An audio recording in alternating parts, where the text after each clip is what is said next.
Welcome to the 15th episode of the Gabriel podcast.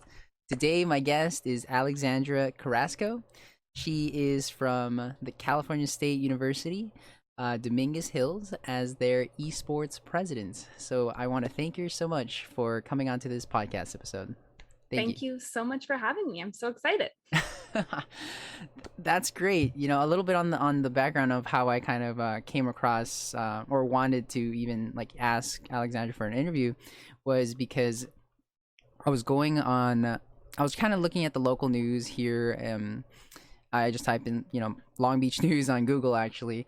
I was scrolling and there was this article actually about CSU like DH about how they went to this I don't remember the specifics, but they went to this like local school or and they kind of exposed the kids over there to like esports and gaming, and they held I believe a tournament there, and so I was reading that article, and it just got me to think, you know what, like I was I loved games growing up, and I had my own like little club in high school, and then I also participated a little bit on the esports organization at Cal State Long Beach. It's like, yeah, definitely, I want to hear kind of the stories of the people that lead these organizations, because they have a lot of responsibility, and they kind of they just get to touch on a lot of people's lives, and they can kind of like push a mission forward that is like just gives more opportunity to other people to like have a community of like gamers and stuff like that. So I immediately tried to send Alexandra an email about, hey, like I want to do this podcast episode, and I just really want to hear like kind of like how you got to where you're at, and to hear her story. So that's kind of the origin story behind that. Yeah, awesome. Well, I'm so glad you came across that mentorship article. Those mentorships are like the highlight of the year. We just had one with Compton Unified Esports League, and we played Valorant. It was very exciting. I miss the kids that we mentored. They were just the absolute best. They're so fun. They're so positive. They're so good at communicating with each other, and it's just such a pleasure to be with them. Definitely. The mentorships. So has CSU DH had always been doing the esports organization? Always been doing that? Well, we're pretty young as an organization, but I believe last year was our first mentorship. I have to fact check that. Okay. I'm pretty new. So I transferred in from El Camino. So this was my first full academic year with Dominguez Hills. And now I'm going into my second, which is my senior year. Okay. You called it like a relatively like young kind of organization. Like, what is the general timeline of the esports over there? I'm pretty sure it's 2 to 3 years old. Oh, okay. 3 years. It would be a long time, actually. I can't tell you off the top of my head. I'm new. Yeah. I'm still learning the ropes. Got it. Yeah, no, that's yeah, I mean, at least from where that's really a surprising fact for me, at least, because when I went on the page of like CSUDH and their esports thing, it looks really like fleshed out. Like the organization looks really like like yeah, like it looks like a really big thing. Because like sometimes I look at the other colleges and they haven't like developed yet into that kind of like as big of a organization as some of the other colleges, but that's really interesting. Yeah. Our club members and our previous leadership and our current leadership take it really seriously, and our previous presidents have dedicated so much time and effort to making sure that we look professional so that people take us seriously, and we can communicate our message pretty clearly, like, hey, we're here, we're gonna do the best we can, We are a community, and it's a it's a pretty big community. So it's really cool, and I'm so blessed to be a part of it. Definitely really cool. So how were you let me think. So then how did you, well, we can start a little bit there. Like how did you kind of get associated, like, or like kind of like lead up to that like leadership position that you have in the organization? Yeah, so funny story. I like I said, I transferred in from El Camino, and my previous college experience, like I would just go to college, Mhm. go to my classes, and leave right away as soon as I could. Mhm. Or like during breaks, I didn't stay on campus. I didn't like interact with anybody. Um, so I was just in and out. And I feel like a lot of people kind of have that experience with community college because it's a lot of commuters and people just trying to get out and go to their next big step, right? Big university.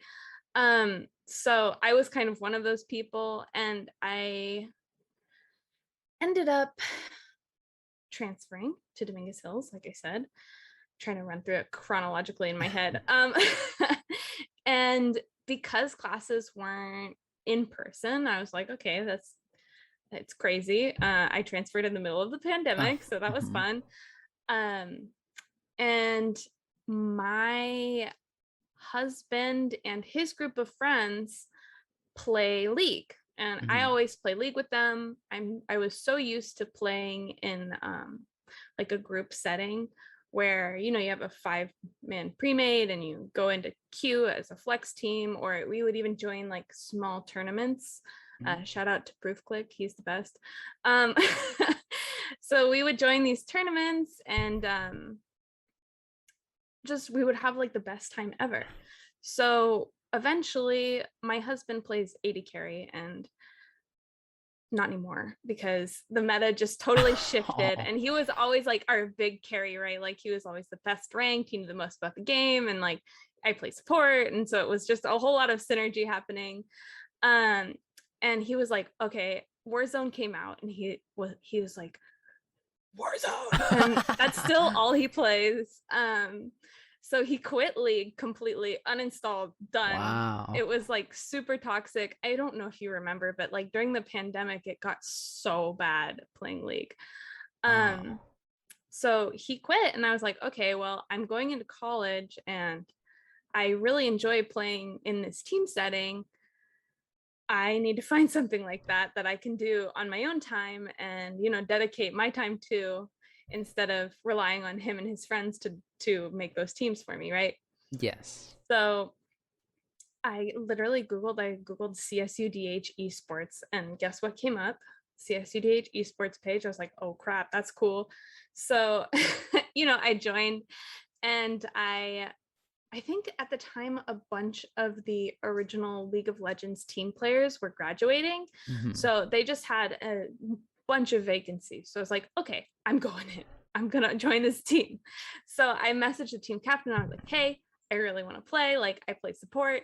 I only play enchanters, and I'm terrible, but please, I need to play. Oh. So I ended up playing support for the first semester that I was there, which was fall, oh my gosh, 2020. I don't know, I'm terrible with time. Mhm. um and so I played with them, and I had just the greatest time. I really enjoyed playing with everybody, practicing, spending my time on that. And then this amazing, incredible dude came. He was diamond, like he was way above my rank, and I was like, okay, he's gonna like pull this all together, and we'll be really competitive, and it'll be really cool. So I stepped down from the support role, and I was like, okay, but I still want to be like really involved. I still want to, attend practices, help them find tournaments. I want to like be there for VOD reviews and all of this stuff. So I was like, okay, I'm gonna like help the team captain out and create a team manager role. So Mm.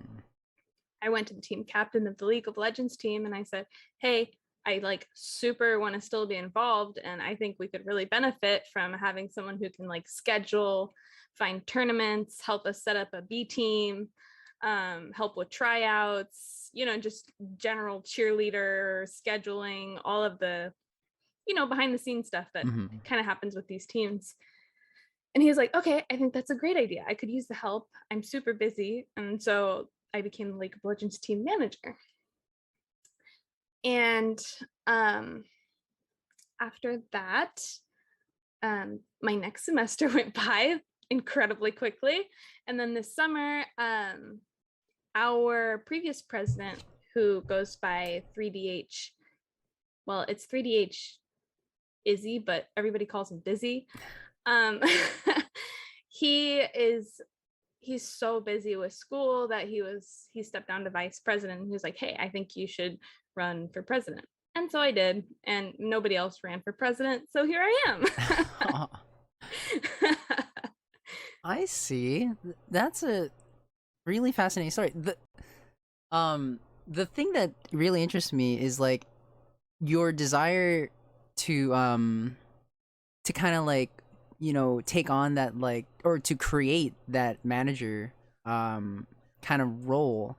Do you think that did you always have those natural tendencies for, like, because it requires a certain type of person for that type of thing? You need to be like kind of, I would feel like, organized, disciplined enough to stay on schedule and all this, and to coordinate a lot of things. Were you always strong in those aspects? Always, always, always. To an annoying degree. I will schedule out my entire life because I have always struggled with like time management, just doing general tasks. So I really like had to sit down with myself and learn how to schedule. And now I'm like, wow, this is like an incredible tool. So I try to pass it on to as many people as I can. But I have always enjoyed managing. It comes really naturally to me. I worked in restaurants for a long time. I did a lot of training. I was a head hostess, all of this stuff. And it kind of just gives you practice and the confidence, especially in like a hospitality setting where things are like super fast paced and intense. It gives you the confidence to just go into these spaces and be like, hey, I see something that needs to be changed. Here's what I can do to fix it. Definitely.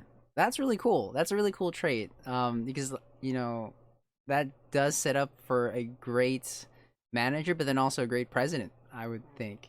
Thank you. Yeah, that's really cool. But also, like, not only the organization like skills, but also like the personality. Like, because you need to be like able to like be social enough to, like, speak to other individuals. Like, do you think that you were always like, okay, like, communicating with others and socially Oh my likewise? gosh. No, not at all. In high school, I was not at all that person. I like avoided socializing like the plague. I've always been just kind of a, you know, super introverted, quiet, like I don't want to talk to anybody, but at the same time, I kind of have a big personality just due to my like family upbringing. Big personality, but quiet, and I don't tend to say my opinion unless I think it really needs to be said. Uh-huh. But like I said, working in a restaurant, you have to learn the social skills and practice them every day. And I working in a restaurant, in my opinion, is one of the best things you can do if you are like shy or quiet, or like you have trouble advocating for yourself, because it will just, you'll either get completely obliterated or you'll gain a lot of really, really good people skills. Yeah, I agree. That is such a fascinating thing to think about. Because you know, I would have never, thought that, because of like the way that like you present yourself. Like, it sounds like, who you are right now. And it's like very much like, this type of energy, like, willing to share, and like, comfortable in front of the camera, and to kind of tell people about herself. And so, like you said, like that restaurant experience definitely really looks like really like it really changed you. Absolutely. Absolutely. Totally changed like 360 on how I present.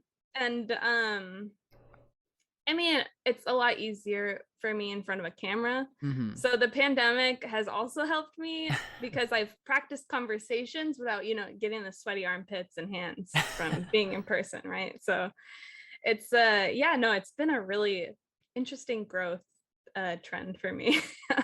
Right. And do you think you're better off for it? Are you happier with how you've kind of changed?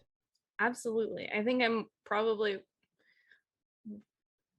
in the minority when I say the pandemic was good for me mentally. Mm-hmm. I know that a lot of people have had just the worst time, and it's been so heartbreaking. For me personally, it's given me an amazing opportunity and pushing me out of my comfort zone, and really just making me learn how to communicate and create a community virtually. Definitely. Yeah. Definitely. At least, I could relate a little bit on, like, for me, like, I also, this is kind of funny because you know, there's so many similarities, at least with that story, that your story, and then like at least my story. Like, growing up as well, like I was the most like introverted like person ever, like shy, wouldn't raise my hand, like, like, always kind of just very reserved like personality. um but I think I mentioned it. I did have my degree in dietetics, and Mhm. so I naturally kind of worked in the food service industry. I worked in like this first, like my first job was in like this like poke shop restaurant style. Well, not restaurant style, more like server style Mhm. serving. And then um and then for the last 3 years I worked in hospital kitchens. Oh wow, that's In different. Yeah, it's like hospital kitchens, offices, and managing phone calls, talking to patients all the time. And like you said, like, yeah, I definitely grew from that Yeah. experience. Because you talk with patients every day, you talk to your coworkers, you talk to your managers and nurses. Like, you have to talk, and it's not like you're talking for no reason. Like, there's a purpose behind it. Like, Absolutely. like you need to get a certain message out there because somebody needs it. um Exactly. No, I think that's definitely a unique thing about the food service industry is I think people really underestimate how much communication you need in the food service industry, as with any industry, but the food service is especially intense just because you have to be so quick about it. I mhm. mean, it's insane. I don't know what else to say about it. Yeah, yeah, definitely. During the meal rushes and having to get the details right, and there be consequences if you don't have the details right. Exactly. Um, it puts the pressure on, but I mean, it just reminds you a little bit of like there's like a reason behind it. Despite all the stress that's generated from it. Like there are people to serve. Like there are like I don't know. There's a reason, but for me, it's like the patients. Like they need like their food and stuff like that. So definitely, that was part of the growth thing, and I got a lot more comfortable with talking, and I another thing I did was just like I just would just like post random things on my story, like on my Instagram story. I would just post and don't care too much about the quality, just to kind of disperse that fear, hmm about like judgments. I It's haven't like gotten that far yet. I'm not a like random story poster, but I'm getting there. I'm getting there. yeah, it's definitely freeing. Because I remembered like how I would be very terrified to post anything or like I still am. yeah, yeah. But the more I did it, I got more comfortable, and so that kind of led on to the podcast a little bit. Um, just being comfortable putting myself out there, and just like being like less so about what other people think, but more so about like what I think and the purpose behind like what I'm trying to do. Yeah, that is so neat. I podcasts, I listen to them all day, every day, like nearly 24/7. Oh, really? I'm a big fan of podcasts. No, I think it's such a cool platform. Mhm. And yeah, how did you get started doing all of this? Yeah, so I should say. I mean, yeah, partially. I think I mentioned in our earlier conversation in the morning, that I was like, I think okay, so I started this at the end of 2020. Mhm. December 2020 is when I think I released my first episode, but I had been thinking about it for months, because I noticed that like the type of interaction I really liked was like the one-on-one interaction.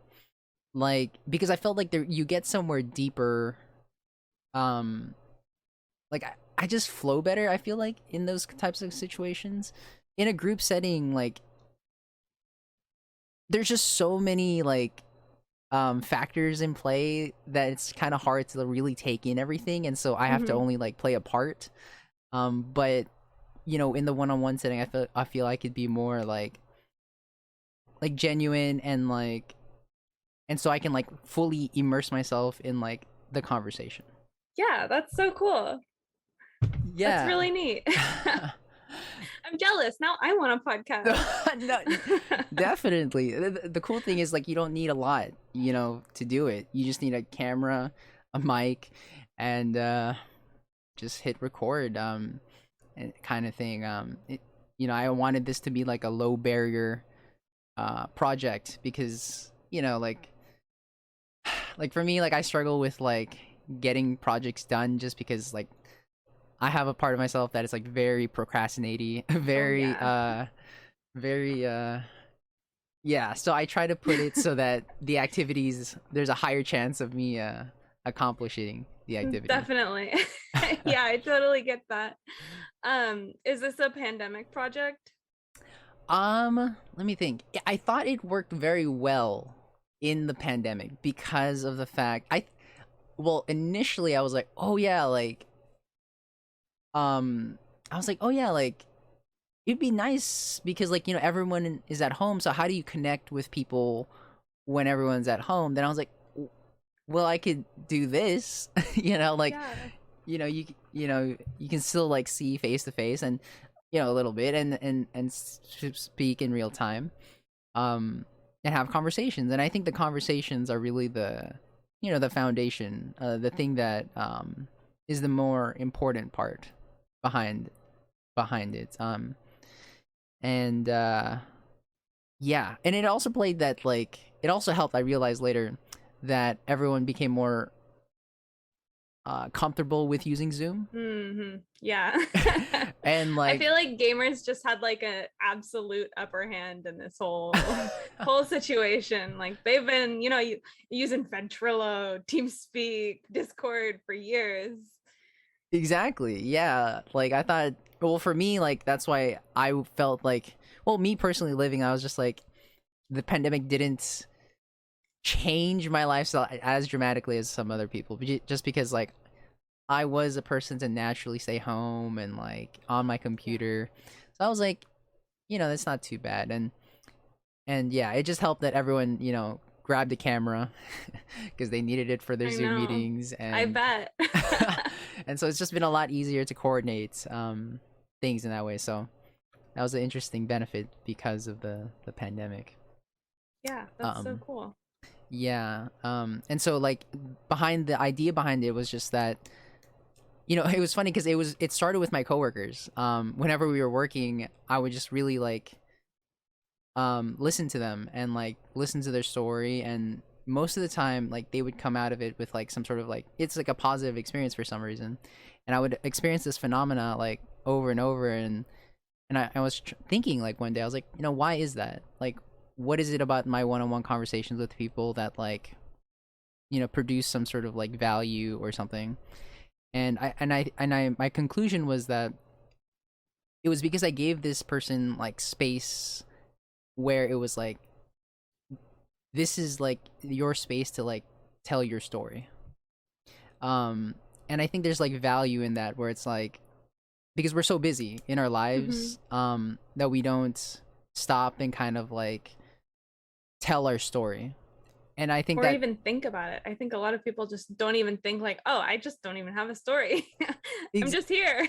exactly, and that, I think that is what happens every day. But and so what of it? Like the thing is that like that story is central to like your identity, like to your like, well, I'm interested in mental health and like psychology, Mhm. and so I think that's central to like that, like to that, to those thoughts associated with your identity. And so, when you don't write down or you don't think about your story, like it kind of writes itself unconsciously in your head. And at some point, if you like deviate or something happens to you and you don't kind of like think about it, it has these like trickling down effect of like Mhm. it affects your daily life. um Yeah, totally. and so, you know and so I did this podcast because um one, I like to recollect their story kind of like from when they were a kid to like how they are now, and kind of collecting those pieces of their past selves to kind of string them together and then like, make a story. um That's so cool. Yeah. No, yeah. I totally get it. Hilariously, I just did something very similar. Just by chance. This is like the weirdest just lineup of coincidences. I was invited to speak for the EXP organization, I think it was, where it's a yearly conference that's held at Dominguez Hills, that is specifically for like 13 to 17-year-old girls to Mm. come and listen to women speak about their experience in STEM fields. So I had the opportunity, because I'm part of the Esports Association and also a woman, which is kind of a rare thing. Um, I had the opportunity to actually put that story together and share it with these other girls. And it was a really impactful experience, because I never had to sit down and like chronologically go through my entire like gaming history and explain it to somebody. So Yes, that's just so funny that all of this worked out. definitely. I'm sorry about that. Oh, no worries. um yeah, do you mind like maybe kind of going through that a little bit? Uh Maybe this, how how did you go about telling that story? How did that kind of sound like? Yeah, well, I still have it. I have the Word document saved. So I have it. Hmm. I just like, so I remembered my first video game experience, and my parents, I don't want to call them hippies, but they were kind of hippies. Like we didn't have cable, we didn't like watch TV. I didn't have any gaming consoles as a kid, right? Well, Hmm. as a kid, until I was in my like, 10. I was 10 when I got my very first console. And so I just sat down and I was like, okay. So I remember this moment so vividly in my head, because my grandma, who she lives in Oklahoma, so she was far, far away. She came to visit us and babysit me while my parents went on a trip. And she was telling me about, it was when the Wii came out. And she was like, this is the most amazing thing. Like, there's a little bar that senses these little sticks, right? And you can like move your character and do all this cool stuff. And she had watched them play Zelda Twilight Princess, right? And she was like, this is the coolest thing. She always was like a really like, on top of it with electronics. Like, she had the Mac when it first came out. She was like, she always really embraced that stuff and like internet culture, and she really did her best to stay with it with technology. And she's like, I saw your cousins playing this game, and You have to have it. So we went to Fry's back when it was a thing, when I was 10, at 6 a.m. on the first day that the Wii was released. And we stood in a big line for like 3 hours. Wow. And we got a Wii. And it was the best thing ever. So I played Zelda, Legend of Zelda Twilight Princess. And she would sit behind me and just watch me and figure out all this stuff, right? And it was all so new. Like, I didn't know how to like use the controller and all of this stuff. So that was really the beginning. So I remembered that. And then I just started like tracing down. Okay, so I played that. And then like, I got my first laptop and I started playing. I don't know if you've ever heard of it. I started playing Cabal Online, which is like a super old school MMO, right? So I was really into MMOs. And so I took on that MMO. I'm sure somebody out there remembers it. It was real, I swear. Yes. And then I got like a Trojan virus on my computer and it stopped running. Oh my goodness. And so that was just tragedy. And I got a Linux, like just the dinkiest. It was like the tiniest laptop ever. So I could only play browser games. So then I got like an Adventure Quest Worlds account, which is like this old school. Oh yes, I remember that. That was like an RPG game. It was. It's still around. I log in sometimes and just check on my character, like, oh yeah. So it just took off from there, basically. Spent a lot of time on the computer. Interesting. Wait, so I need to go to this grandma topic. I mean, how she really? That is the hippiest, like, not hip, well, not even hippie, but like the most hip grandma I've ever heard. I know. No, she was so cool. She didn't really understand too much about computers or like, technology in general. She had a flip phone until she died. But she loved hanging out with her grandchildren and watching them play games. And my cousins, like, they had a GameCube and all of that stuff, and they were super into Smash and like they would program their own little video games and stuff like that, and she just loved watching them play video games because it was the most mind-blowing thing to her. So she wanted to make sure I also had that experience. So she was my first like real introduction and reason why I got so into gaming. Were you, when the prospect of having to stand outside of Fry's at 6 a.m. in the morning when you were that old, like, what were your thoughts? Were you excited? Hyped out of my mind, dude.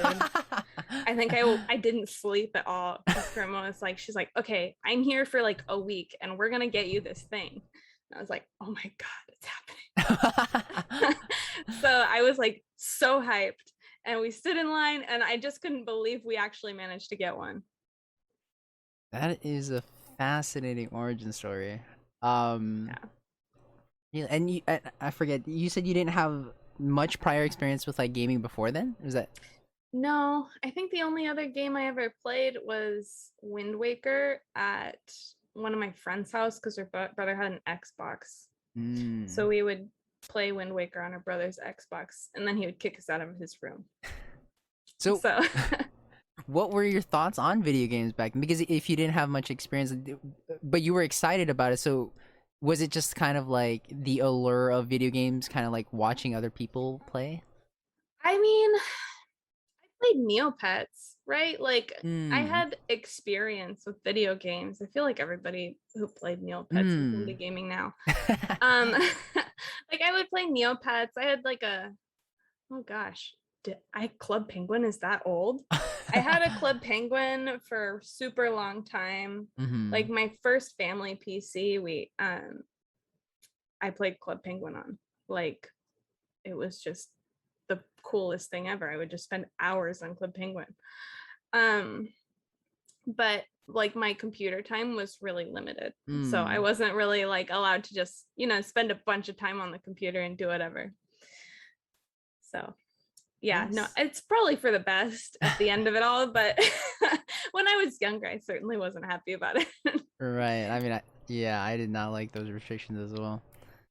So interesting, interesting. So that's a little bit on how you got into video games, and interesting. So then, hmm. So then, how did your progression with video games? I guess in high school, is that a little bit more of where you played more games? Yeah, absolutely. Trying to think of like the video game progression just to put like a timestamp on things. Hmm. Um, I Well, I started spending a lot of time on YouTube in high school, and I got super into watching like the Rad Brad, who is still around. I like got super into watching like, old school PewDiePie, like way back in the day. Mm-hmm. Um and so I was like, I have to get a console, like an actual console, like not the Wii. The Wii's just Nintendo stuff. I saved up my money. I like raked the lawn. I did all kinds of stuff, Ah. extra stuff to save up and buy a PS2 a year and a half after the PS3 came out. Mm. So I got my PS2 and I was so excited, and I saw somebody play Devil May Cry. And Devil May Cry was like, that was the second game that I played after, like, second game I completed with a story, Mm-hmm. uh, after Legend of Zelda, because otherwise I was just doing like, like online stuff like Adventure Quest Worlds and all of that stuff.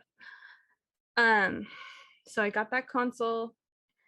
I think I was in 7th grade, Mm-hmm. and super excited.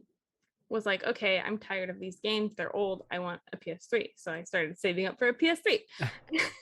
And I got my PS3, and I got my Devil May Cry, and I got super into Assassin's Creed Online. So I've always been like, I just end up in these like competitive games all the time, right? Uh-huh. So, and like I said, I got like super into Assassin's Creed. Me and two of my other girlfriends would play Assassin's Creed Online together every Mm. day after school, and that was so fun, and like it's one of my most vivid memories. um so that was how I started playing competitive stuff. But my first like real super uh like insanely obsessive video game experience was with Guild Wars 2. Mm.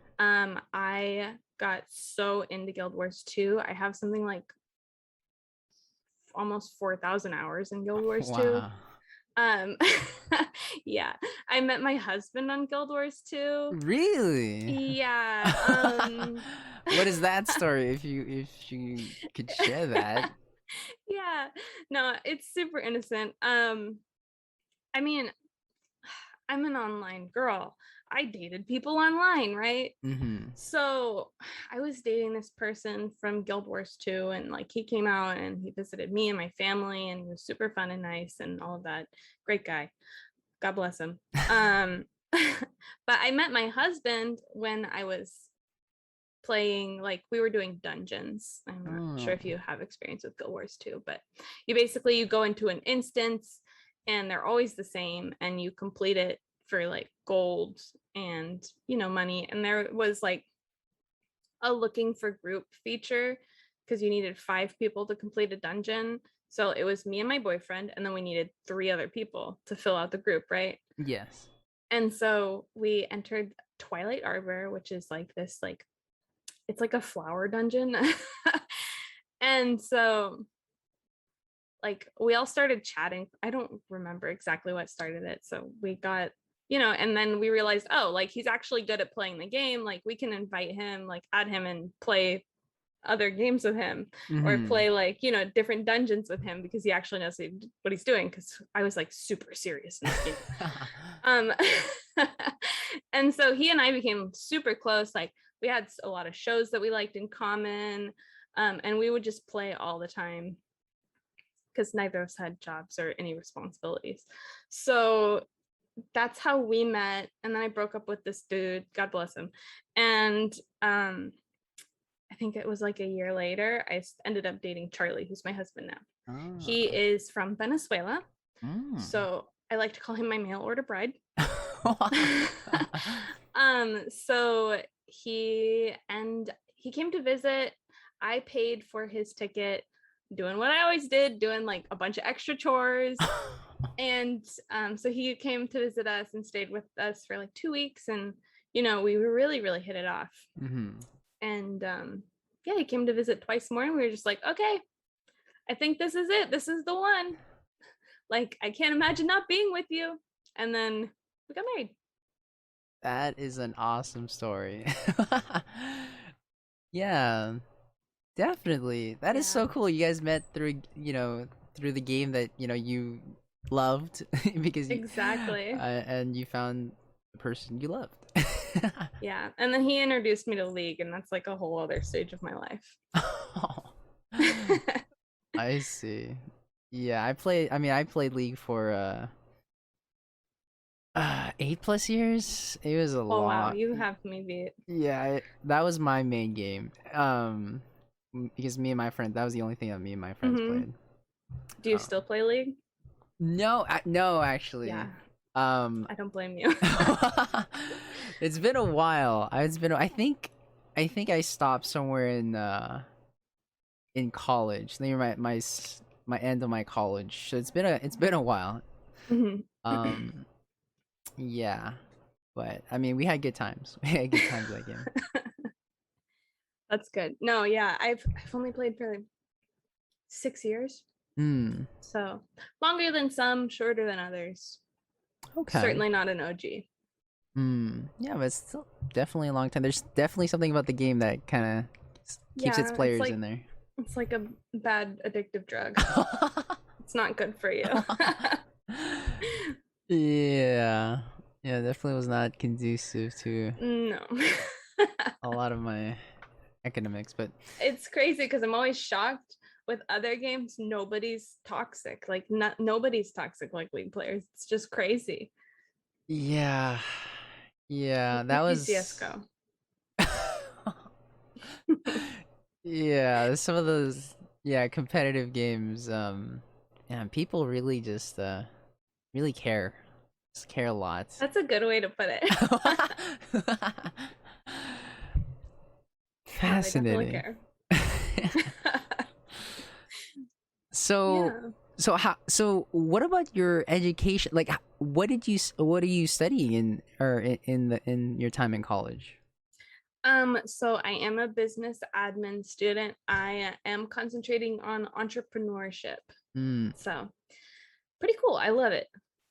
Okay. I never thought that would have been a path I would go down, but here I am. What did you imagine?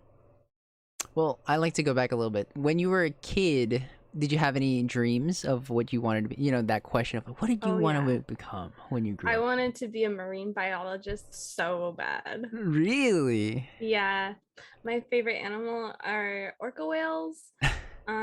I have 13 goldfish. 13. I'm like super big into like aquariums and fish and the ocean, but I hate boats. Really? So that kind of counted that career path off for me. Got it. Interesting. But did you it was your love of animals, like the sea animals, that kind of drove that thing. Okay. Absolutely. What was your favorite subject when you were a kid? Like, if there was a favorite subject? I loved high school government. I had the most amazing teacher ever. His name was Mr. Faber. And he was just such a unique person. And, we didn't agree on, political views or anything like that, but he just had such good insight into things, and he really made you think. So that was by far that, and then political science were my thing in high school. But before that, English, history, no math. Math is still my enemy, unfortunately. I see. Okay. Did you like to write at all when you were a kid? Or Oh like yeah. No, read and write. I loved reading. I loved um, writing. Big writer. okay. Not so much anymore. College has kind of taken the love of reading out of me. I see. Okay. And then how did the so how did the business thing come about when you were making your choice of like what to pursue? Well, I was kind of one of those kids, like, I wanted to do so many things Mm, that I couldn't pick anything. And that's why I was in college for so long. I'm still in college. I've been in mhm, college for 6 years. Um, 6? Yeah, it has to be. mhm. Yeah, and I just wanted to take as many classes as I could, and I'm so fortunate that I had the ability to. Going to community college really made it affordable and reasonable for me to spend so long in college. Um, and I just took everything that I thought would interest me. Like, I took anthropology, I took all the political science classes I could, and then I ended up deciding on business just simply because I couldn't choose. And I knew that if I did business, I could eventually like figure it out and do something with that. Right. That's yeah, I mean that's very common. I mean for me as well, like I entered college with like undeclared for 2 years. Right? And then I just, I just so happen to, fall into dietetics, which I still think is, I mean, I No, it's love so science. interesting. Yeah, and I mean, I still definitely want to like pursue it to a certain degree, but also Mhm. I have this whole thing with psychology now, so I'm trying to merge. Yeah, psychology is a tough one to like pass up. That Yeah, one, it's so interesting. definitely, definitely. But yeah, that's really cool. But then this entrepreneurship thing, was there something that was driving that interest? Or was that just kind of part of the business thing? It was just kind of part of like, well, I want to do all these things, but I don't know what exactly yet. Hmm. So if I have the ability and the knowledge to be able to start my own business, like it won't matter as much. Like I can choose something once after I've graduated and worked a little bit, I can decide, hey, I have this knowledge that I can use to create something I'm really passionate about if I find that. Which I guess I have in esports. Yes, that is interesting. So how let me think. So now that you've been exposed to the esports scene, um how has that changed your future outlook? Because you were experimenting with all these different subjects and wondering if they were fitting for you. And so how does esports fit, do you think, into your future? Do you think maybe? Well, I would love to make a career out of it. I'm incredibly, I mean, having been a long time gamer, I'm incredibly passionate about just visibility for women in gaming. I think that it is, I mean, even all this stuff with like, Blizzard and Riot and, just all these terrible, terrible things going on. It's more important than ever to have female visibility and visibility for people of color and people with disabilities and all of these things. Like, you need to see those in your games or you're never gonna, you need to see people playing them, right? You need to see people on Twitch, you need to see people who represent you at home playing games that you like. You need to see those people or you won't ever be inspired or think you can do it. So that's kind of been my reason for getting into esports. And I found in the short time that academics and collegiate esports is really like such a great avenue for, your non-traditional gamer. I don't know how else to put it. um for them to get that visibility and support, because colleges are, generally speaking, so supportive of representing women and people with disabilities and people of color more so than you know a big company who already has a culture that doesn't represent that. I'm not sure how to put that gently, but I tried. Right. Definitely. Okay. Hmm. Fascinating. Fascinating. Yeah, yeah, I like that. Like trying to build like you know a community that is like uh and also yeah, creating opportunities for people that might otherwise never have considered it. Yeah, no, definitely. And it happened with me, right? Like I was like, oh, like I'm a girl, like no girls can get careers in gaming or esports because, well, there's nobody in there, right? Mhm. You don't see anybody. So yeah, it's been an interesting turnaround, and now I've realized it's something that I can change, so I will do my best. Very nice. You mentioned your work. You write a lot about. You said like your what maybe if you can expand a little bit on what you do at in that other Yeah. work. Yeah. So essentially I work for Esports Supply, who they work with like colleges, architecture firms, cities, etc., to help them bring esports facilities and esports culture and community together in their cities, colleges, or wherever they're building a facility, right? So a lot of what I do is I go in and I try to find the existing communities. Mm. So it's really interesting. And one thing that I found is if there's a Smash Club, you're set. That's all you need. Yeah, that's really fascinating. Yeah, no, Um, I love it. I love it. It's you're kind of like the scout. well, they actually use me as like a knowledge resource, right? Hmm. Because who else is better than someone who's in it? Right. Definitely. That's Yeah, that's really fascinating. it's Uh, really cool. It's they're so brilliant there. It's mind blowing. yeah. So that company's aim is to kind of like, I should say like, yeah, I guess expand the reach of esports. Is that? Yeah, yeah, Yeah. definitely. Yeah. That's fascinating. Yeah, because I was in my previous guest, um,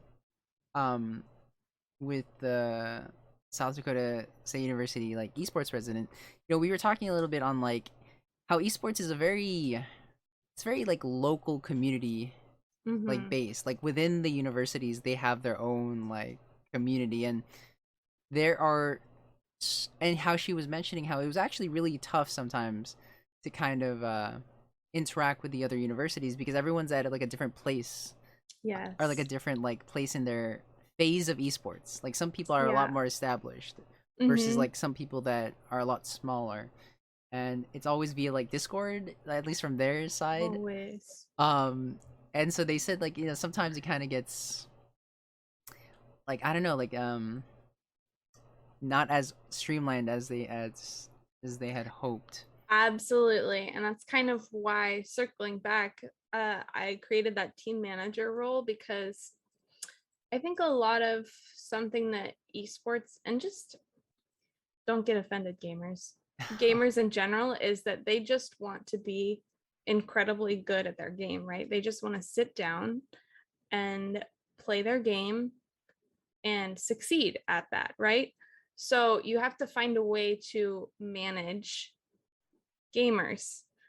And it's a whole thing. And I'm sure many other esports presidents have found this to be the case. There's people who are really, really passionate about organizing and leadership and creating an esports space for people.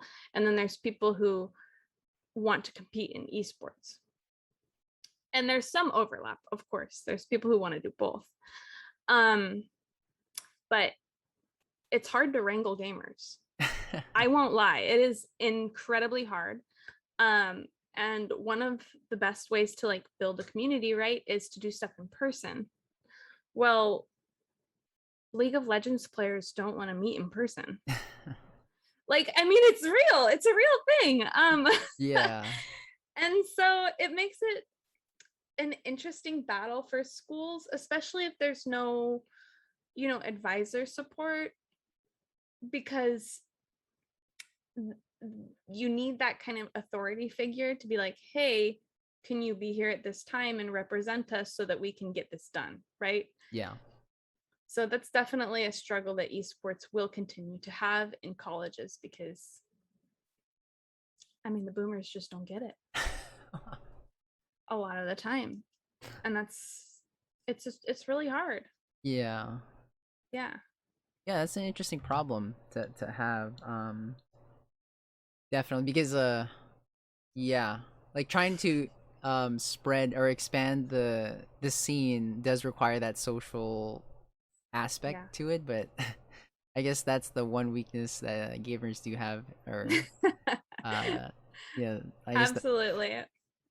yeah. Well, and I think that's why there's been so much growth during the pandemic for esports, is because like you can't host things in person. So you have to find a way to do them online. Yeah. And gamers will show up to online events, but maybe not to the in-person one. So I think that's been a huge reason why there's been such an explosion. Hmm. I wanted to touch a little bit on your experience, like as the president, like kind of assuming that role. When the previous president had stepped down to the vice president role, um, did you believe that you were prepared to do a job like that? Well, first of all, I didn't really know what it entailed, right? Mm-hmm. Like, they're like, oh, we want you to be president of the association, but you don't really know what that means. Mm-hmm. And it's different for every organization. Um, we're lucky in that we have a lot of structure and we have a lot of people who are willing to show up and do the work. So I feel like my role right now is to be an advocate for the Esports Association and, show my face and make sure that people know that students are passionate about this. Um, there's some administrative stuff that I have to do, which, comes with the territory, but mostly I found sorry, I'm like fidgeting, but I can't help myself. That's okay. Most of the stuff that I do is just try to advocate and communicate with the people in the association to make sure that they're getting what they need to ensure their teams succeed, right?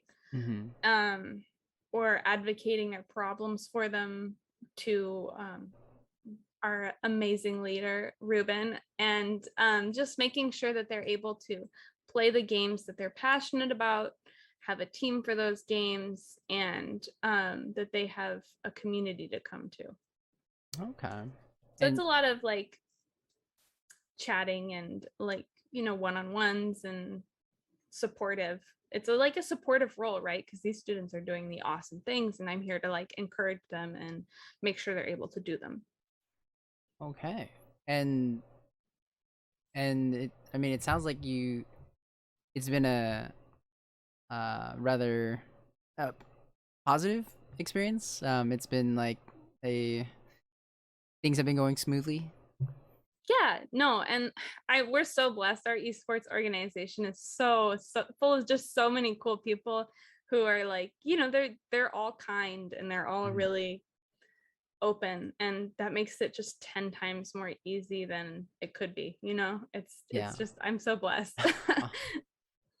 Yeah, no, that's super cool. It sounds like you came into like a really like well supported like organization, and with your personality and the skills that you had, it seems like a great fit, to be that managing and Thank supportive you. role. I appreciate that. Yeah, I mean that's from what I'm getting at here. So that's super cool. Yeah, Super no, cool. I love it. I love all the people in it. I think they're great. They're gonna have to meet me in person sometime. Right. Um Interesting, interesting. So, entrepreneurship. Hmm. Okay, so moving on to the future a little bit. Um, I like to ask okay, wait, before the future thing. um, I like to ask this question because it's related to like your story, but I like to see kind of how people kind of think about this. Like and it's the question of like how are you the hero like in your story? Be- Ooh. because I think every hero, I mean, I'm sorry, every story we always have these characters, and every character we kind of designate certain things, and in our story we're the main characters, and so we live our life kind of like that. So how are you the hero in your story? Hmm. I know it's a big question. That's a big question. You like to surprise people with that one, don't you? Um, no, I think that I'm the main character in my story because, and I'm the hero because I had to learn to like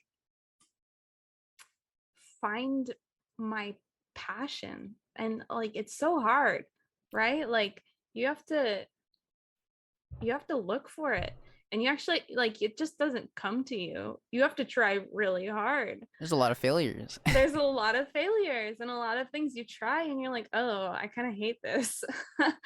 So um that's been my hero arc, is just, you know, actually taking the time to ask myself like, hey, what do you actually care about? So, and just being able to force myself to follow that path, which also is difficult. Hmm. So I guess that's how I'm the hero of my story. Yeah, that's great. Yeah, you seem like you have a lot of interests, and Too um, many, too many. and I think that I think that that has pluses and minuses, but the plus that kind of comes to mind is you know that interest kind of shows itself when you're managing like a lot of different people, just because like Yeah. like every person is very different and very unique, and so it's just like I can definitely see how that could be useful in that sense Yeah. because you connect with them better. Yeah. And you definitely learn a lot about yourself when you communicate with other people. It's, as somebody who was previously super introverted and never tried to make connections, it's very different. And you have to learn a lot about yourself before you can successfully communicate with others. So Yeah, it's been a learning curve for sure. definitely. I think that learning is really the one of the coolest part. Like at least when you look, Absolutely. retrospectively on a person. And it's not always like it's not always pretty. It's not always No, pretty on paper. it's That looks usually like not. yeah, yeah. But that kind of that dirty work, that art that isn't so appealing, that is the foundations to whatever they ultimately like become, that. Mhm. But it's always shied away from, and no one really likes, but I'm always like, but that was the most important part about their character development. Yeah, no, definitely. Yeah, It's bumpy. It's bumpy learning to be an adult. It's not definitely. easy. Yeah, and I like to look at it like that just because you get, you're just more. It leans to be more a little empathetic to other people in their present self, because you start to realize, everyone is just trying their best, Hmm. with what they got, and everyone typically wants to do good. Um, Yeah. it's just, they're, for one way or another, like they're um they're stuck with in a certain place, or maybe, but they're working on it. Absolutely. No, totally. And it's something that you always have to keep in mind too, is Mm-hmm. that empathy. And you have to genuinely find yourself in other people and be like, oh, I can identify with this, and I understand and empathize with your struggle. Not sympathize, I empathize with your struggle, and because I feel that with you. Yeah. But it's a hard thing to learn and continue to practice. Mm-hmm. This happened last night as well. My recording button like freezes. Okay, we're back from that small technical difficulty, but hopefully things are okay. Yeah. All right. So, one of the other questions I was interested in, we talked about, is this question of, so what would you say is the best thing about being in your current position, esports, president? I really love interacting with the other members of the Esports Association, and since I'm the president, they're kind of forced to. Um, so I enjoy that aspect a lot, and like I said before, I love just talking to people about esports and telling them why I think it's important. Um, and it just it's fun, and then I get to say I'm a president of something, which is really cool. Definitely. Okay. Cool. And then what about the hardest part about being president? Most difficult part? Ooh, making sure that you're always encouraging and positive while still getting your constructive message through. Mm. It can definitely be difficult, especially if you're having problems with somebody, to be able to step back and be like, hey, like, I think you're doing great, I think you're awesome, this is something that I've noticed, like, how do you think we can resolve this issue, right? Mm-hmm. But it's more than that, because every situation is really different. You can't just use a template. So taking every situation and dealing with it and trying to stay empathetic and positive and encouraging can be difficult sometimes, and I'm fortunate to not have experienced anything negative really at all.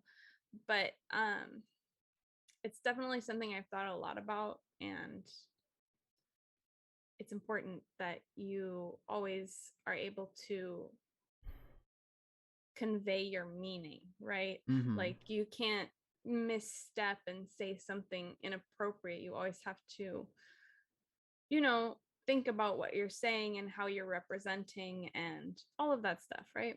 Mm-hmm. Okay. Yeah. Yeah. That definitely, yeah, it's that responsibility as being that like leader to kind of, Hmm. to be understanding and to be respectful to the members, but also having, to make sure that everyone is on board with the mission, you know. Exactly. Yeah. Hmm. Yeah. So, quite fascinating. So, how do you, a little bit on the balance, being, you know, the leader of a organization, going to school and also like working? How does that There's management? no balance. There's no balance. My life is pure chaos, and I clearly don't get out much, but at least I like what I do, right? Yeah, no, it's definitely a struggle.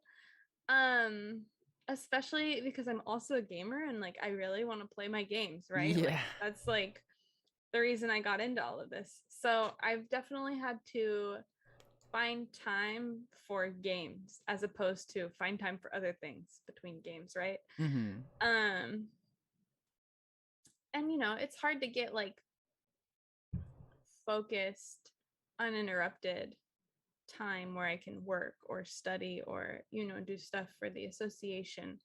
Um, Simply because all of my schedules, since classes have been online and I work completely remotely and I'm always accessible, it's really hard to stay on one track and focus while I'm always accessible and online. And, there's just no, it's always just, oh, I have to do this and this and this and this and this. And, this is due tomorrow. So I have to do this right now. And it's definitely tough to balance it along with a gaming addiction. So I don't do a lot on weekends. I see. Yes, that does sound like a very busy life. But I mean, it does seem like you're trying to do everything that gives you meaning. Yes, So, exactly. yes, And I'm fortunate. I'm so fortunate to be able to do something that both pays my bills and has meaning for me. Most definitely. Yeah. That's great. I guess a better problem to have, a good problem to have. Certainly, one of the better ones I can think of. Yes. A little bit. I was looking at your at some of your profiles, and there was a mention on mechanical keyboards. Yes. What is the story behind mechanical keyboards? That's my other hobby. Well, when the pandemic started, I've always dabbled in mechanical keyboards. I was a big Reddit user, and they have a subreddit for mechanical keyboards. Like back in the day, there's this forum. It's still around and it's really active called Geekhack that's for mechanical keyboards. And I spent a fair amount of time on there. I've always found it. I mean, technology and gaming runs so close together, right? So I've always, the desk aesthetic. And then once you get your first mechanical keyboard, it's like the best feeling in the world. So I got super hyper fixated on that. And I started I built 20 keyboards in the span of of 6 months or so. So I really did a deep dive, and then I was like, well, okay, so I got all the equipment because I built my own, right? And I was like, and I know all this stuff, why don't I try to sell other people keyboards, right? Just build keyboards, because everybody wants a really good quality product. Yeah. But with mechanical keyboards, it's kind of hard because not a lot of people know how to solder. Not a lot of people know anything about switches or case types or, all the components that go into a mechanical keyboard. And so it's really not beginner friendly. So I thought to myself, how can I format this in a way that my mom's friends would be able to get it, right? They'd be able to be like, oh yeah, I like this and I need a custom keyboard. Because my mom's a writer, so a lot of her friends spend a lot of time on keyboards. And they really care about both the aesthetic and the feel of the keyboard and the portability and all of this. So then I was like, okay, well, this would be a fun practice project for my entrepreneurial degree, right? So I ended up starting up a little tiny business. I haven't sold many, but I made some money off of it, which is cool. Yeah. And I get to do what I like with mechanical keyboards, which is build them, and I don't have to front the cost, right? So I started doing that during the pandemic. That was my pandemic project. Yeah. So what does building a mechanical keyboard entail? Do you just get it in actually parts? So unfortunately, it's incredibly complicated, right? Of course it is. Of course it is. Basically, mechanical keyboards are very strange. It's almost like a hype hobby, right? You see hype beasts about sneakers or Supreme gear or whatever.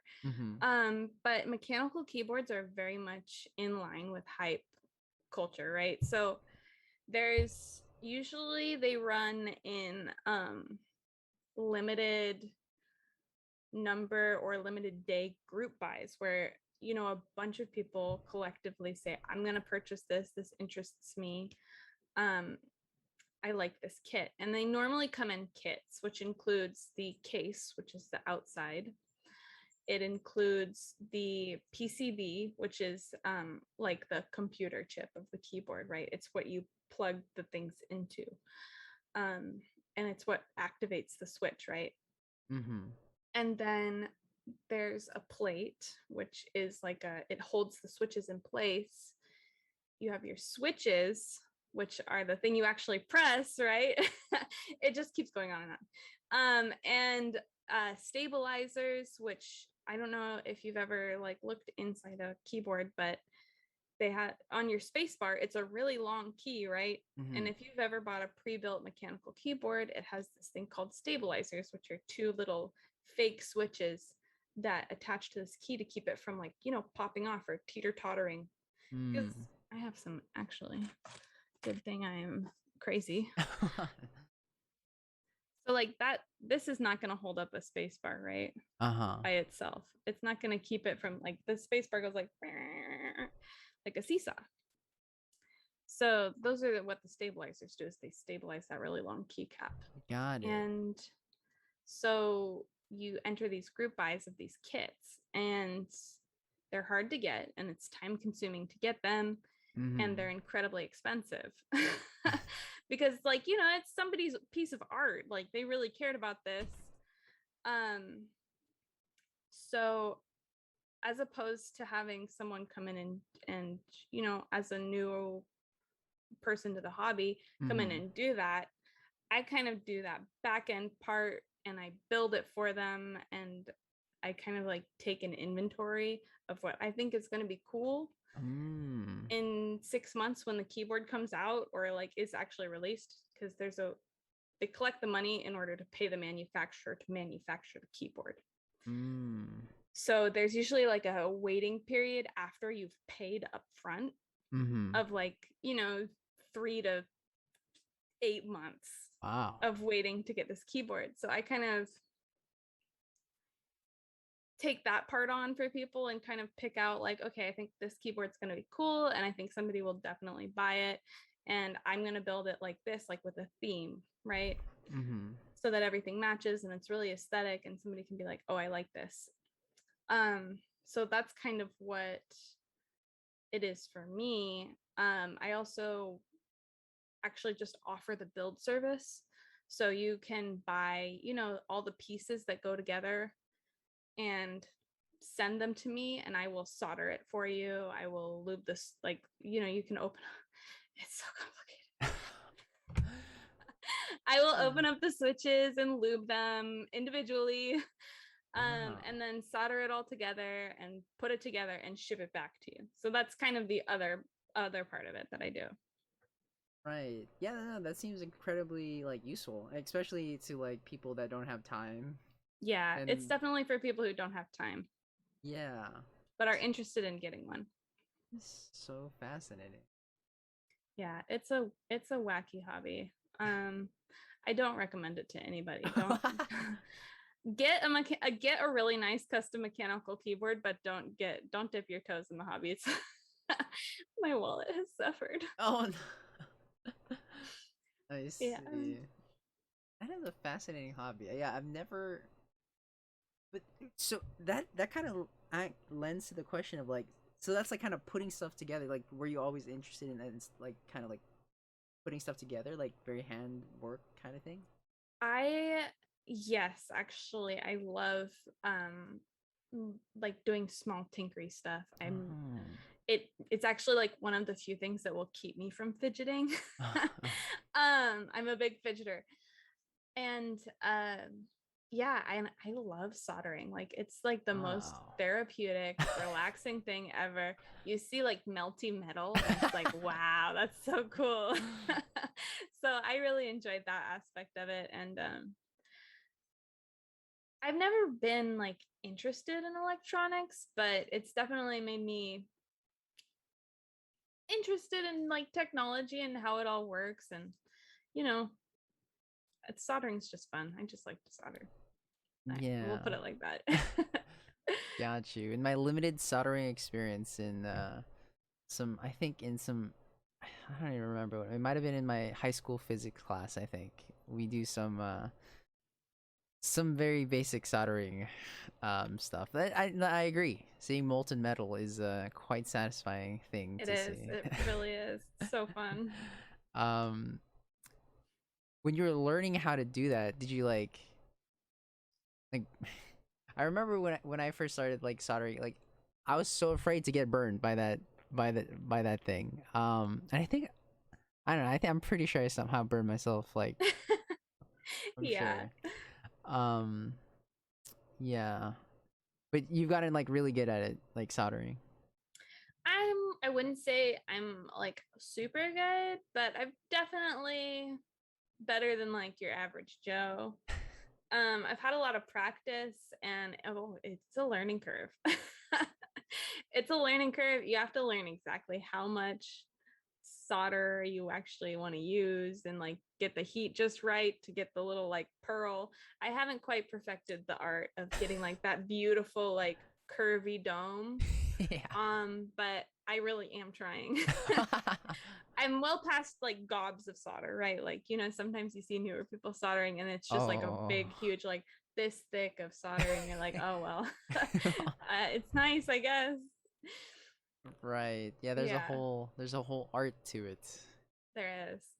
There is. And people who solder and have soldered for a long time they really want that curvy little dome. They want it so bad. If you True. don't have that, you're not good. I don't have it yet, but I'll get there. I'll get there. True. I know that you're very new to the position of president, but you from the experience that you have as president and also just managing in general, what advice would you give like for the next president incoming? If you had any kind of advice to instill upon them. Mm, practice speaking. Practice communicating your point to people. Um, yeah, because I mean, once you're the president, and if your school is trying to do something with esports, and actually, if you want it to be a big thing, you have to be able to advocate for everyone else. You have to be able to put their thoughts together and incorporate them and say it to somebody, right? You have to become an esports advocate and be really passionate about making it work, right? Mm-hmm. And definitely you have to be willing to put in the time. You have to be willing to put in the time, which is it's a hard part. Like I have like a bajillion events to go to. Right. So yeah, no, definitely that would be my advice is learn how to advocate for both yourself, esports, and others. I like that. I like that. I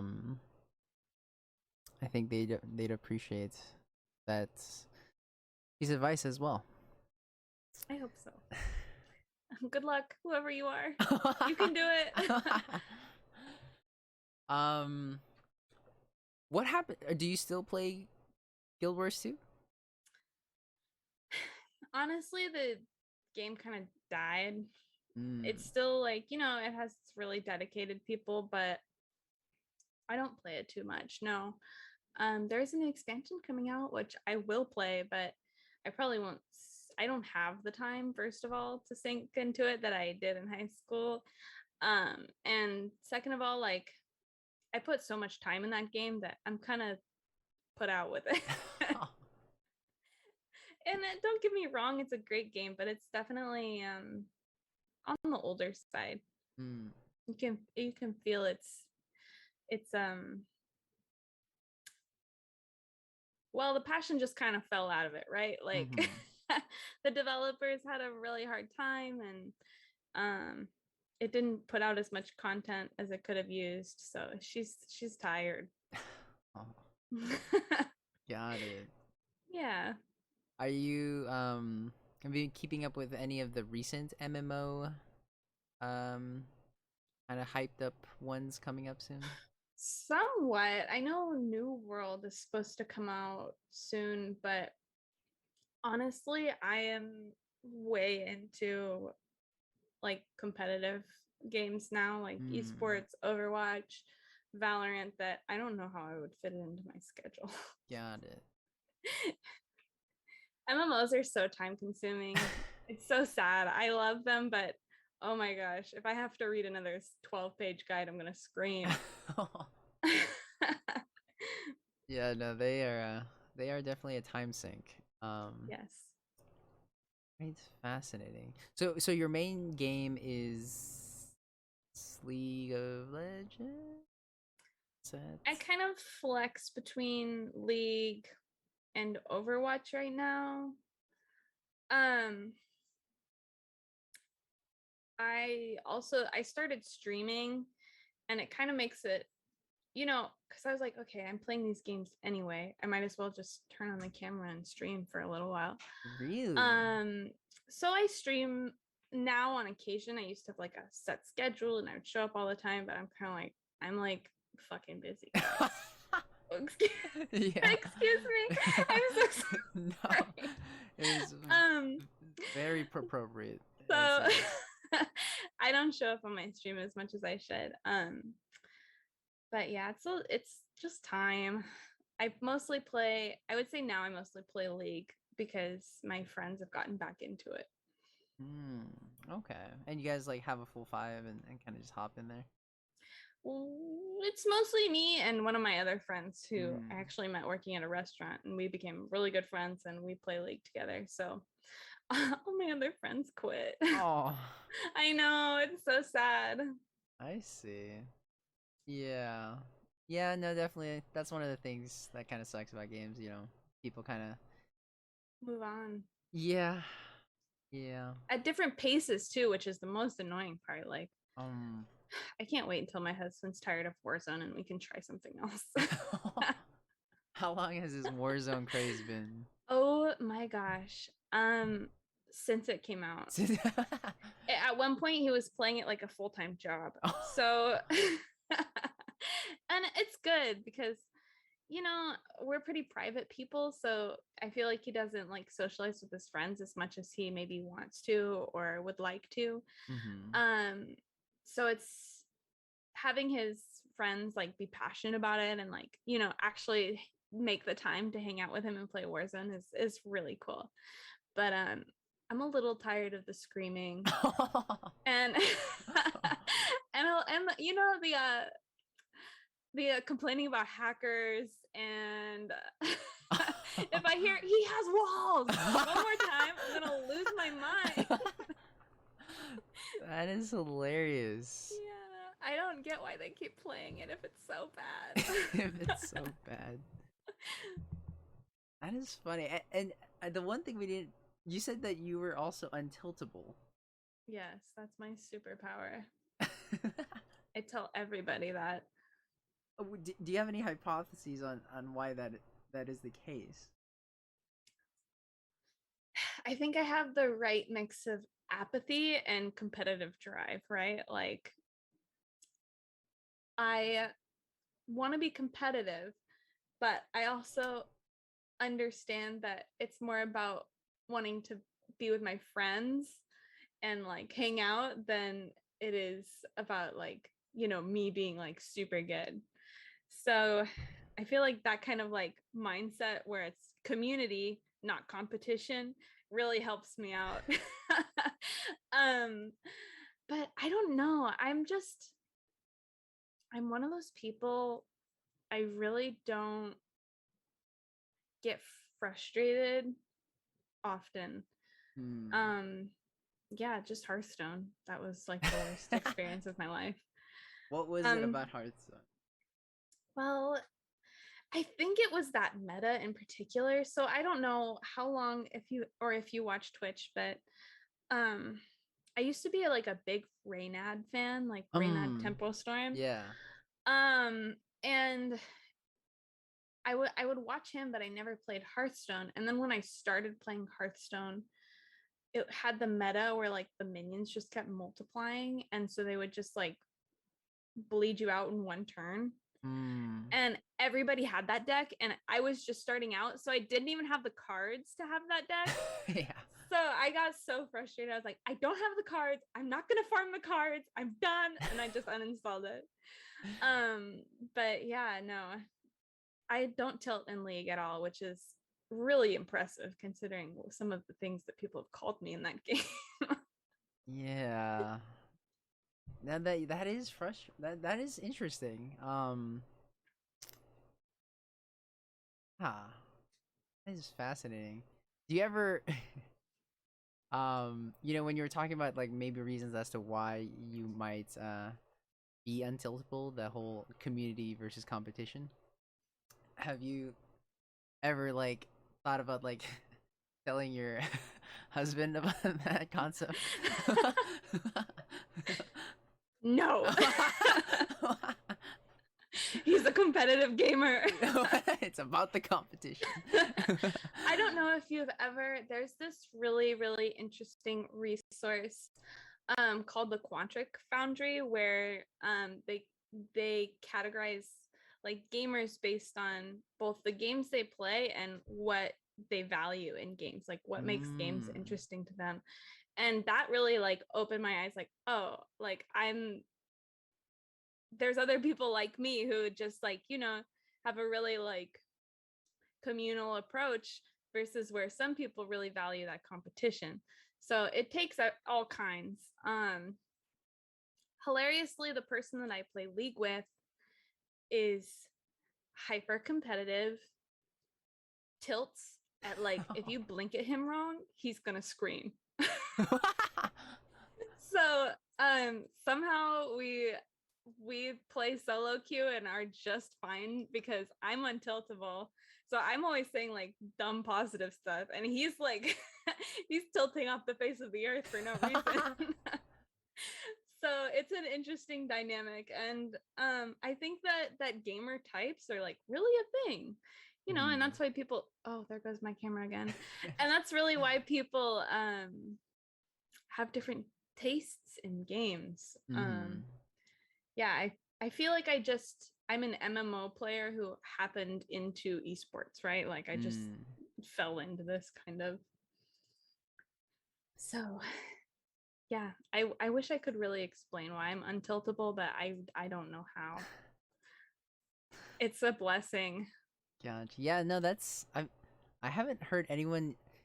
I feel like it's such a rarity that I haven't heard that phrase at all. I think, at least in my friend group. Yeah, but that is impressive. That is impressive. I also Thank you. I try to be untiltable. Yeah, I mean, I'm not It's difficult. Yeah, like it's hard. Yeah, like I'm not like a rage. I try to keep this mindset whenever I play games about like, okay, like, I can only do what I can do, kind of thing. But I don't know, when they gank you at like level 2, at level 3, and I'm like, really, like you had to be there because I was a top lane player, and oh, top is spicy though. I mean, you have to really keep your emotions in check because they always, like, I swear it's like 80% of the time they gank top and at level 3. Have you ever tried bot lane? It's like a good day if you don't get 4 or 5 man ganks before minute 10. That's true. That's true. My bias so is towards ganks at top. Are interesting. Yeah, but no, I've definitely seen. I mean, some of those things are ludicrous. With the teleports that were kind of meta for like mid lane and top lane. Yeah, so it gets pretty spicy at bot lane trying to get that dragon Definitely pressure. Does. Definitely does. Yeah. But it gets spicy in top lane too. Yeah, they always tell me you just have to do your role and not die and help the team, but I'm like, it's like telling people, oh, you just click their heads. It's not that easy, dude. Yeah. I'm like, you play top lane. You tell me how you feel. Oh, that's so funny. So what do you play now? What do I play now? If anything. In terms of video games, very little actually. Yeah. Um, like I recently bought. It was a Steam summer sale like a while back, and I picked up one game. I think it was a rather old game. I think it was called Hades. It was just like one of those. Hmm. Not old, but very good. Yeah, It's it's like one of the those. roguelike by Supergiant, right? Yeah, I believe Nice. so. Yeah, I liked some roguelites. And that was really fun for a while. Playing that. Um, It's a good one. yeah, but other than that, yeah, I don't really play like League too much anymore. Not really shooters. Hmm. Yeah, I try to be. Um, I actually hated reading growing up. Uh-huh. Um, I don't know why. Maybe it was my associations with school. Like I just didn't like reading. But recently, I've been trying to read more. That's my hobby Wow, go lately. you. Oh my gosh. Yeah, trying to read more psychology, and because every time I dive into psychology and reading that stuff, it's just like you just learn so much. You learn so much about the world around you, and it just gives you like a better frame to kind of perceive things every day. Absolutely. Yeah, and so it's some of those things. It really illuminates some of those moments in your life where you're just so confused and like you just don't understand how this could be, but you read this thing and then it provides a possible theory or hypothesis on like just the general behaviors of human beings, and Hmm. it just it makes sense. And Definitely. yeah, and it's just always like what what but Yeah. No, I psychology books and online resources are so they're life-changing.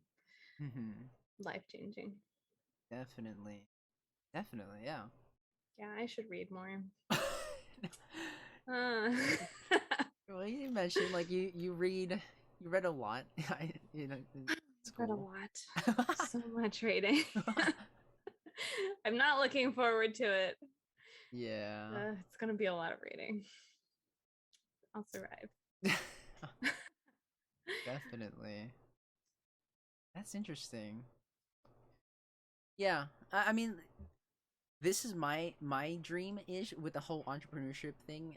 The way that I was gonna connect dietetic psychology and entrepreneurship kind of vibes was to like start my own like business once I am like that dietitian and also like maybe a psychologist. Um, Hmm. which are very well. The dietitian thing is more natural since I'm almost done because I had a degree already. But the psychologist thing is a lot more ambitious, let's say. Hmm. But yeah, like somehow, and then also integrating that with the gaming community. I think that's where my ties are because I grew up a gamer and like Hmm. I know that like and Dr. K has showed the other psychiatrist that's on Twitch has showed that like mental health is like very much a prevalent problem in the gaming community, and I just feel like It's the Doritos, man. They're bad for you. Don't eat the Doritos. Not worth it. yeah, so I just thought like combining food and psychology, like mental health, and like in the gaming community, I feel like there has to be some sort of like there has to be some sort of market in there. Oh, no. Yeah, totally. Yeah. Um, yeah, absolutely, because there's a lot of overlap between mental health and diet. I mean, there's so much overlap there. Both food can make you feel bad or feel good, or it really affects your psychology, what Yeah. you're putting in your body. Yeah, no, you definitely should look into that. That's a really cool idea. I'm surprised nobody's done it. You better hurry. Right. I thought that was an interesting niche to explore because yeah, to my knowledge that I don't know yeah, like there's no definitely well one I don't even think there's not many dietitians, nutrition experts specifically Yeah. in the gaming scene, but also most definitely not a dietitian and a psychologist. Yeah. No, Um, so that would be an interesting section to kind of explore. it would be. Well, have you thought about like applying at an esports organization as like a dietitian for like professional team or anything like that? That thought has never crossed my mind, but now that I think about it, they always tell us when you're studying for dietetics, it's that the cool thing about dietetics is that there's an opportunity wherever there is food involved. Oh, yeah. And most Mm-hmm. definitely, like, I mean, you have dietitians in like actual, like, traditional sports, but then even in esports, I know that like certain organizations have like chefs, like personal chefs that kind Yeah. of take on that role.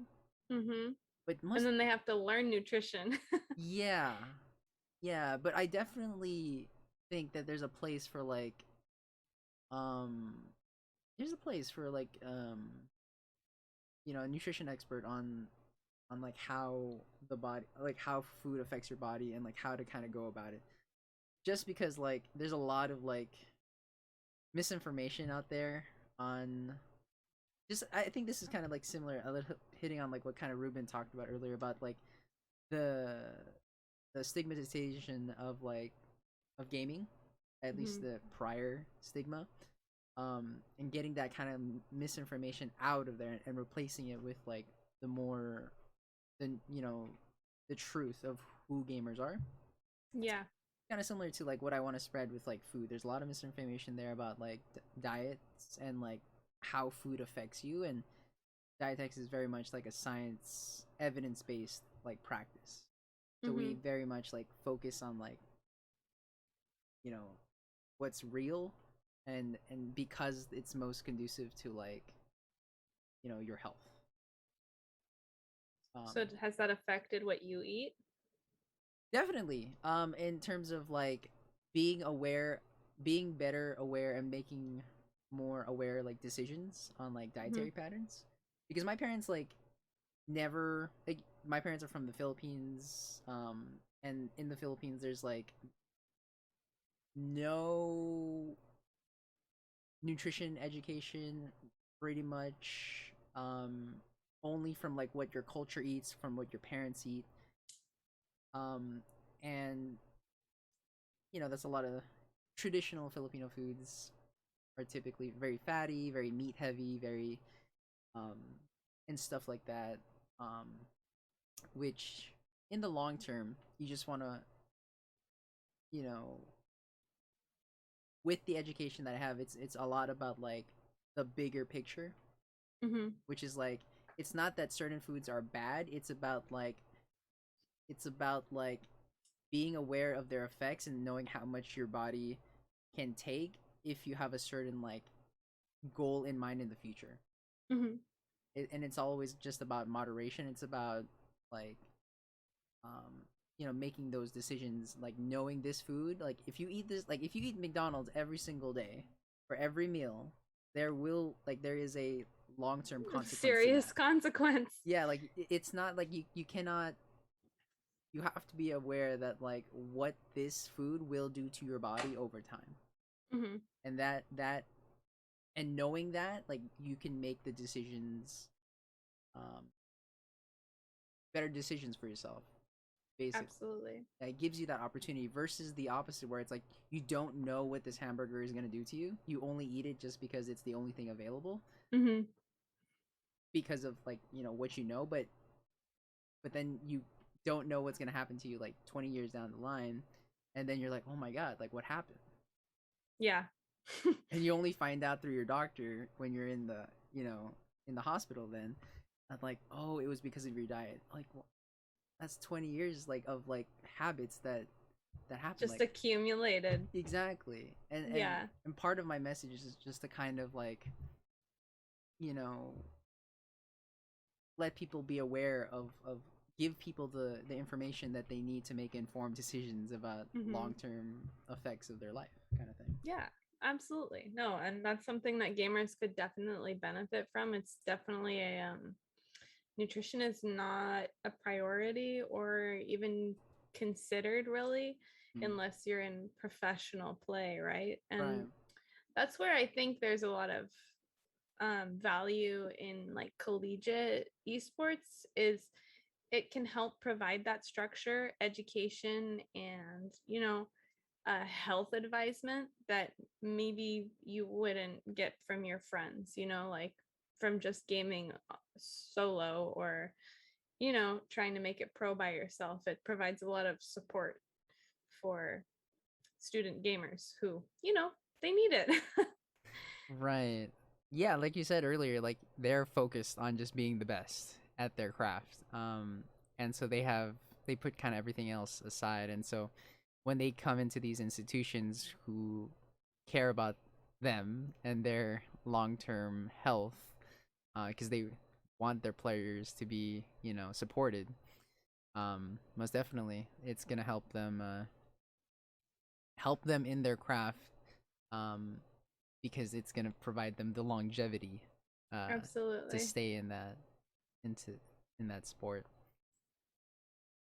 You eat a lot of vegetables. I eat more vegetables than I did before. As a kid, I absolutely hated vegetables. I I, Uh, I hated vegetables. It was like um yeah, it was terrible. It was terrible, but because of the whole dietetics thing, I'm more aware that I'm able to change my habits based on my new knowledge because I'm like, okay, I know what the future will hold, and I want like a certain level of health associated with certain foods. So I'd like to like introduce like new habits as best as I can because like I want something better for myself. Absolutely. Yeah, no. Yeah. Perfectly reasonable. You mean you want a good future? No. Right. Yeah. And that's the thing like that I think is really cool about food. It's just um yeah, it contributes to that physical health. And Definitely does. yeah. I had a severe dairy allergy. Hmm. Like it gave me asthma as a kid and I never found out. And it's stuff like, I mean, I know it's not like dietitian field per se, that's an allergen thing, but that was when I found out like, oh, it really, really matters like what you put in your body. And um it affects your mood, it affects your health in the long run, and your health affects your mood Oh yeah. and your ability to perform normal tasks and all of that. And that was kind of my eye-opening moment of like, whoa, I gotta watch what I put in there. Yeah. Yeah, definitely. And exactly, like getting that awareness, but then also like emphasizing that like nutrition doesn't have to be so restrictive. I think, with the Yeah. diets and that's something that like I think that dietitians really want to like put out there where it's like you can eat delicious food and you're Be fine. Like you're healthy. not a bad person. No, it's all about moderation and all of Yeah, that good stuff. exactly. Absolutely. And that's one of the things I want to spread like associated with mental health like I don't want to say like this food is bad, like this food is good. Like it's not as black and white as that. It's very much more of like the bigger picture Hmm. and we want it and yeah, bigger picture and it's always never a good idea to associate morality with your food choices. It's just Yeah. it generates a lot of shame, Hmm. which actually becomes the actual problem that you have to deal with in counseling, because it's the shame that really gets people. It's not really the um, the knowledge is kind of easy to tackle a little bit, um and the behaviors you can work with, there's certain techniques with that, but it's the shame that is Hmm. core to an individual that really acts as that major roadblock to progress. So yeah. Well, in my experience with my many tried and failed diets, that is definitely the case. It's so bad to like restrict um only certain food groups, right? Like I've Mm. tried God everything under the sun, right? Um Mm-hmm. so part of my journey has just been, recovering from like disordered eating. Mm-hmm. And a big part of that was food shame, and a lot of my problems with like my family and stuff came from my issues with food, right? Mm-hmm. So it all ties in because food's the only addiction you can't avoid, right? That is, I've never heard of that, but that makes sense. Yeah, that is true. Um, yeah, very much so. It's something that you do have to partake in every day, and and like they said, like the totality of your life is the is the individual like daily things that you do, and food much very much do every day. And so it's best to sort that out in a way that it's productive for you. Um, Absolutely. yeah.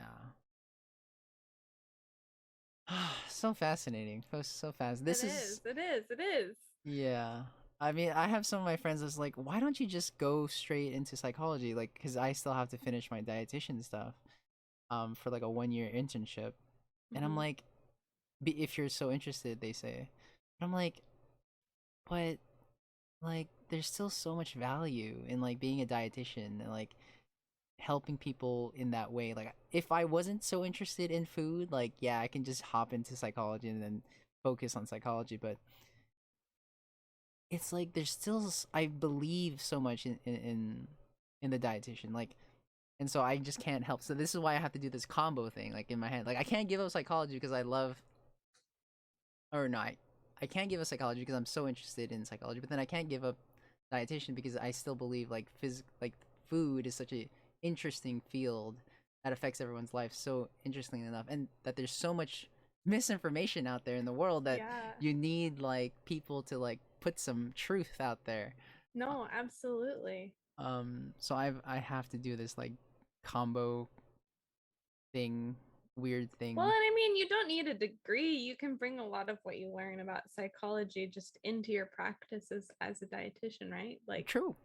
it's it's all about how you approach it in your work, right? You can bring what you've learned from psychology and implement it into your work, right? Very much so. Yes, I mean that's partially what I do, with these Already. podcasts Hmm. and in my individual interactions with people. But yeah, that is interesting. Yeah, I mean, if life goes one way, like I'll be a dietitian and incorporate that esports organization thing. That's an interesting Yeah, you should thing definitely like look into that because you live in the right place for it. So in the heart, yeah, in LA County area. Most definitely. Well, Alexandra, that was over an hour and 30 minutes of. we did good. That was quite fascinating. Definitely it was. Yeah, there's never enough time, I think, to cover everything. I think I barely scraped over, what you were like as a kid, middle school, high school, that era.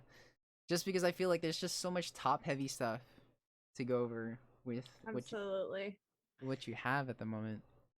Um, but I mean, from what we discussed, like it was a fascinating story. Thank Um, you.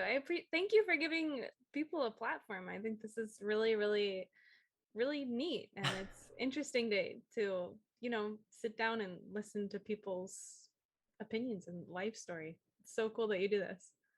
yeah, no, that's I'm happy to hear that feedback.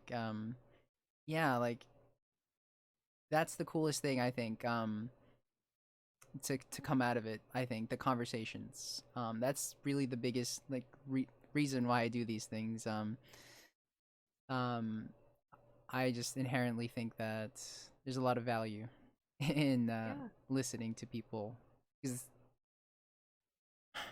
yeah, there's a lot of value.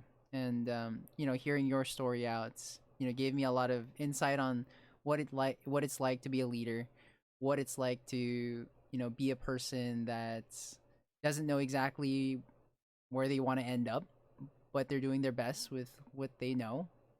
And they're doing great. They're doing great. Thank you. Thank you so much. I appreciate that. Yeah, Yeah, no, it's been really fun, and I really appreciate you having me on here.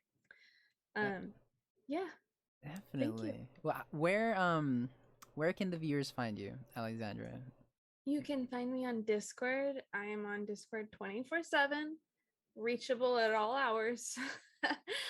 My Discord is Torito with a zero instead of an O at the end, hashtag 2239. Or you can find me on LinkedIn as Alexandra Warren Carrasco, as well as Instagram, which would be AWC Keyboards or Keebs. It's AWC Keebs, Keebs. Hmm. There you go, you guys. Definitely go check out Alexandra on all her socials. Very, I had an amazing time, talking to her today. Very much. I always say that I always want a follow up episode to kind of track, where you're at in life and kind of see like how you've progressed a little bit. I always ask, sometime in the future, I don't know when. I haven't done a single follow up, but I somewhere in the future, I definitely want to see like how you've been doing, this stuff that you've been working on, and kind of see like how did it happen like how you expected it to happen. Yeah, Um, I would be so happy to be on here for a follow up. It'd be really fun. Most definitely, I will most definitely be looking forward to that. And I hope that everything you do as presidents works out, and you help a bunch of people, and you're gonna be a Thank great you. asset to the organization. I hope so too. I'm doing my best, man. One day at a time. Exactly. Then that's how you do it, one day at a time. Exactly. All right. So, well, that will wrap up the 15th episode of the Gabriel podcast with Alexandra Carrasco, the CSU Dominguez Hills Esports President. Um, I hope you guys enjoyed our conversation today, and hope you guys have a great rest of your day. Bye.